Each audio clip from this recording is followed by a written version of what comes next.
हमारे देश में कई राजवंश हुए हैं जिनका अपना अपना इतिहास रहा है। उनके बारे में इतिहास पढ़ने को भी मिल जाता है, पर हमारे देश में एक ऐसा खानदान भी हुआ है जिसका इतिहास और वर्तमान को समझना लोगों के लिए कभी भी आसान नहीं रहा। जिसे देखने में लगता है कि घराना बहुत ही धर्मनिरपेक्ष है, पर यह लोग सत्ता के इतने भूखे हैं, इसके लिए यह गिरगिट की तरह अपना रंग भी बदल देते हैं। आप लोग समझ गए होंगे कि हम किसकी बात कर रहे हैं। जी हम दोस्तों, बात कर रहे हैं नेहरू खानदान की, जिन्होंने सालों तक जनता को बेवकूफ बनाकर रखा। आज आपको दिखाते हैं कि नेहरू खानदान के इतिहास से जुड़ी बेहतरीन जानकारी जो शायद आपको न पता हो। क्या आप जानते हैं कि नेहरू खानदान गयासुद्दीन गाजी के तरफ से निकला हुआ खानदान है? जी हाँ दोस्तों, ऐसा पता चला है कि गंगाधर असल में एक सुन्नी मुसलमान थे। उनका असली नाम था गयासुद्दीन गाजी।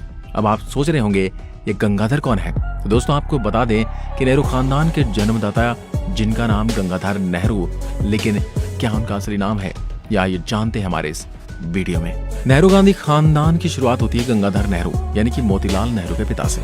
नेहरू उपनाम उन्हें बाद में मोतीलाल जी ने खुद लगाया। इसका शाब्दिक अर्थ था नहर वाले, नहीं तो उनका असली नाम होना चाहिए था मोतीलाल धर। लेकिन जैसा कि इस खानदान को नाम बदलने की आदत थी, इसके मुताबिक इनका नाम बदला गया रॉबर्ट हार्डी एंड्रूज की किताब a lamp for India the story of madame Pandit. इस तथाकथित गंगाधर का चित्र छिपा है, जिसके अनुसार ये पंडित थे और इनका असली नाम था गयासुद्दीन गाजी। दरअसल नेहरू ने खुद ही आत्मकथा में एक जगह लिखा है कि उनके दादा यानी कि मोतीलाल के पिता गंगाधर थे। ठीक वैसे ही जवाहर की बहन कृष्ण होती सिंह ने लिखा है कि उनके दादाजी मुगल सल्तनत के नगर में कोतवाल थे। इतिहासकारों ने जब खोजा तो पाया कि बहादुर शाह जफर के समय में कोई भी हिंदू इतने महत्वपूर्ण ओहदे पर नहीं थे, और खोजबीन पर पता चला कि उस वक्त दो नायाब कोतवाल हिंदू थे। उनका नाम था भाऊ सिंह और काशीनाथ, जो लाहौरी गेट दिल्ली में तैनात थे। लेकिन गंगाधर नाम का कोई व्यक्ति रिकॉर्ड में नहीं था, क्योंकि गंगाधर नाम बाद में अंग्रेजों के कहर से डर से उन्होंने बदला था। उसका असली नाम गयासुद्दीन गाजी था। अब अंग्रेजों ने दिल्ली को लगभग जीत लिया था, तब मुगलों और मुसलमानों के दोबारा विद्रोह के डर से उन्होंने दिल्ली के सारे हिंदू और मुसलमानों को शहर से बाहर करके तंबू में ठहरा दिया। अंग्रेज वही गलती नहीं दोहराना चाहते थे जो हिंदू राजाओं ने मुसलमान आक्रांताओं को जीवित छोड़कर की थी, इसलिए उन्होंने चुन चुनकर मुसलमानों को मारना शुरू कर दिया। लेकिन कुछ मुसलमान दिल्ली से भागकर आसपास के इलाकों में चले गए। उसी समय यह परिवार भी आगरा की तरफ चला गया। नेहरू जी ने अपनी आत्मकथा में लिखा, आगरा जाते समय उनके दादा गंगाधर ने अंग्रेजों की रोक टोक पर जवाब दिया था, लेकिन तब उन्होंने कहा कि मुसलमान नहीं है बल्कि कश्मीरी पंडित हैं। अंग्रेजों ने उन्हें आगरा जाने दिया, बाकी इतिहास में सब है। यह धर उपनाम कश्मीरी पंडितों में आमतौर पर पाया जाता है। इसी का अपभ्रंश होते होते डर या दार हो गया, जो कश्मीर के अविभाजित हिस्से में आमतौर पर पाया जाता है। मोतीलाल ने नेहरू नाम चुना ताकि पूरी तरह से हिंदू लगे। इतने पीछे से शुरुआत करने का मकसद सिर्फ यही है कि हमें पता चले कि खानदानी लोग क्या होते हैं। कहा जाता है कि आदमी और घोड़े को उसकी नस्ल से पहचाना जा सकता है। प्रत्येक व्यक्ति और घोड़ा अपनी नस्लीय विशेषताओं के हिसाब से व्यवहार करता है।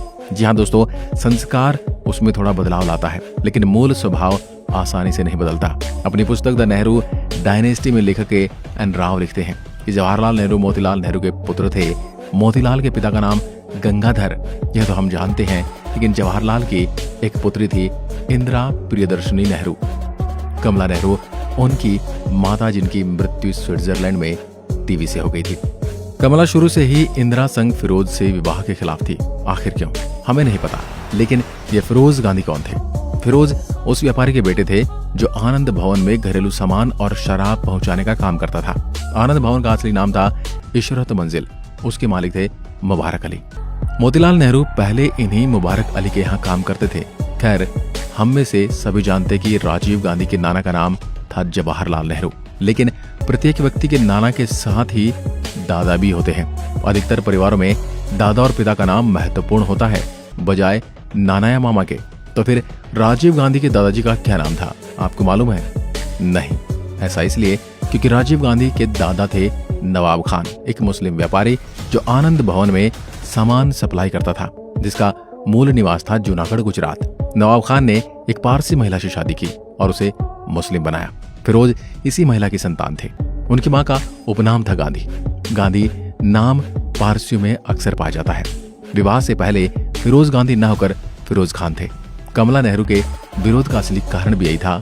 जी हाँ दोस्तों, राजीव गांधी पहले पारसी थे, यह मात्र एक भ्रम पैदा किया गया है। इंदिरा गांधी अकेलेपन और अवसाद का शिकार थी। शांति निकेतन में पढ़ाते समय रविंद्रनाथ टैगोर ने उन्हें अनुचित व्यवहार के लिए बाहर निकाल दिया था। अब आप खुद ही सोचिए, एक लड़की जो सिर्फ 15-16 साल की है, जिसके पिता राजनीति में पूरी तरह से व्यस्त हैं और माँ मृत्युशैया पर पड़ी है, थोड़ी सी सहानुभूति मात्र से क्यों न पिघलेगी और दूसरी तरफ क्यों न आकर्षित होगी। इसी बात का फायदा फिरोज खान ने उठाया और इंदिरा को बहला फुसलाकर उसका धर्म परिवर्तन करवाकर लंदन की एक मस्जिद में उसकी शादी कर ली। नाम बदल दिया गया मैमुना बेगम। जब नेहरू को पता चला तो वह बहुत लाल पीले हो गए, लेकिन अब क्या किया जा सकता था। अब यह खबर मोहनदास करमचंद गांधी को मिली तो उन्होंने नेहरू को बुलाकर समझाया, राजनीतिक छवि की खातिर फिरोज को बनाया कि वह अपना नाम गांधी रख ले। यह एक आसान काम था कि धर्म बदलने की बजाय सिर्फ नाम बदला जाए, तो फिरोज खान बन गए फिरोज गांधी। तो दोस्तों, सत्य का जप करने वाले और सत्य के साथ प्रयोग लिखने वाले गांधी ने इस बात का उल्लेख आज तक कभी नहीं किया और फिर भी वह महात्मा कहलाए। खैर, फिरोज और इंदिरा को भारत बुलाकर जनता के सामने दिखावे के लिए एक बार फिर से शादी कराई गई ताकि उनकी ऊंची नाक का भ्रम बना रहे। इसी बारे में नेहरू के सेक्रेटरी M.O. मथाई अपनी पुस्तक रोमिनेंसेस ऑफ द नेहरू एज, जो अब भारत सरकार द्वारा बैन हो चुकी है, इसमें लिखते हैं कि पता नहीं क्यों नेहरू ने सन 1942 में एक इंटरकास्ट और इंटर रिलीजन विवाह को वैदिक रीति रिवाज के जरिए अनुमति दी, जबकि उस समय वह असंवैधानिक था। कानूनी रूप से उसे सिविल मैरिज होना चाहिए था। यह तो एक तथ्य है कि राजीव गांधी के जन्म के कुछ समय बाद ही इंदिरा और फिरोज अलग हो गए। तलाक नहीं हुआ। फिरोज गांधी अक्सर नेहरू परिवार से पैसे मांगते और परेशान करते। नेहरू की राजनीतिक गतिविधियों में हस्तक्षेप भी करने लगे। तंग आकर नेहरू ने फिरोज का 3 मूर्ति भवन में आना जाना बंद करवा दिया। मथाई ने यह भी लिखा कि फिरोज की मृत्यु से नेहरू और इंदिरा को बड़ी राहत मिली। 1960 में फिरोज गांधी की मृत्यु रहस्यमय हालात में हुई, जबकि वह दूसरी शादी रचाने की योजना बना चुके थे। कुछ सूत्र तो यह भी कहते हैं कि श्रीमती इंदिरा गांधी का दूसरा बेटा यानी कि संजय गांधी फिरोज की संतान ही नहीं था। संजय गांधी के मुस्लिम मोहम्मद यूनिस का बेटा था। संजय गांधी का असली नाम दरअसल संजीव गांधी था। अपनी बड़े भाई राजीव गांधी से मिलता जुलता, लेकिन संजय नाम की नौबत इस तरह आई क्योंकि उसे लंदन पुलिस ने इंग्लैंड में कार चोरी के आरोप में गिरफ्तार कर लिया था और पासपोर्ट जब्त कर लिया था।